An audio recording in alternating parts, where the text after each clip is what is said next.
भारत के कड़े रुख से घबराया चीन।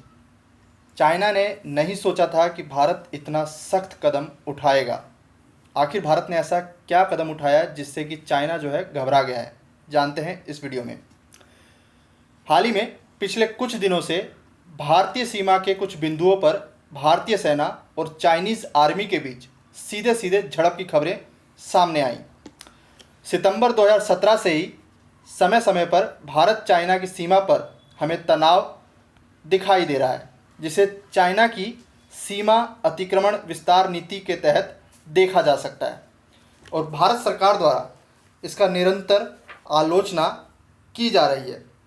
उदाहरण के लिए डोकलाम विवाद। हम जानते हैं कि डोकलाम विवाद के दौरान भारतीय सेना और चाइनीज़ आर्मी के बीच 73 दिनों तक टकराव बना रहा।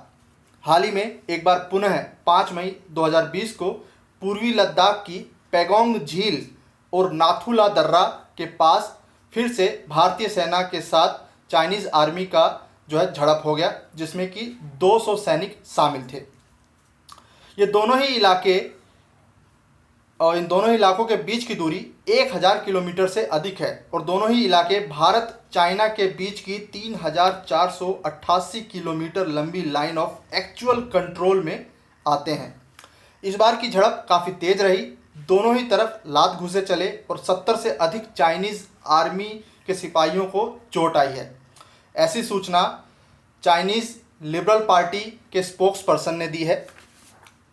भारत चाइना की सीमा घुसपैठ अतिक्रमण नीति को अच्छे से जानता है, इसलिए उसने सख्त लहजे में चाइना को चेतावनी दी है और सीमा कंट्रोल लाइन को पार ना करने और साथ ही साथ आर्मी बटालियन की संख्या को बढ़ाने के साथ साथ अत्याधुनिक तकनीक से लैस ब्रह्मोस मिसाइल की तैनाती पर भी जोर दिया है। आपको बता दें कि ब्रह्मोस एक सुपरसोनिक मिसाइल है जो ध्वनि से भी तेज गति से चलने में सक्षम है और जल, थल, वायु तीनों ही क्षेत्रों से इसको लॉन्च किया जा सकता है। इसकी मारक क्षमता अचूक है और रैमजैक इंजन के प्रयोग के बाद इसकी मारक क्षमता 320 किलोमीटर तक हो जाती है। दूसरी खास बात यह है कि इस तरह की अत्याधुनिक टेक्नोलॉजी से लैस विशिष्ट मिसाइल केवल भारत और रूस के पास है। ऐसे में भारत के इस रुख से चाइना सन्न रह गया है। उसने यह अपेक्षा तो नहीं की थी कि भारत इतना सख्त रवैया अपनाएगा कि वो ब्रह्मोस मिसाइल ही सीमा पे लगा दे। ऐसे में चाइना के माथे पर तनाव की रेखाओं को देखा जा सकता है।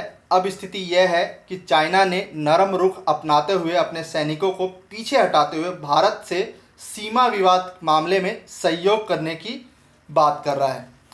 चाइना को अब समझ में आ गया है कि यह 60 का दशक नहीं है जहां पर वो अपना मनमानी कर सकता है, बल्कि ये आज का भारत है जहां पर केंद्र में एक सशक्त सरकार है जो पूर्ण स्वतंत्रता और निडरता के साथ अपने फैसले लेने में सक्षम है। इसलिए चीन को थोड़ा संभल कर अपने कदमों को उठाना चाहिए, वरना उसे पछताना पड़ सकता है। वीडियो कैसी लगी अवश्य बताएं। इस तरह के वीडियोस अब हमारे चैनल पे डाले जाएंगे इंटरनेशनल करंट अफेयर्स के रूप में। वीडियो को पसंद करें, वीडियो को लाइक करें और अपने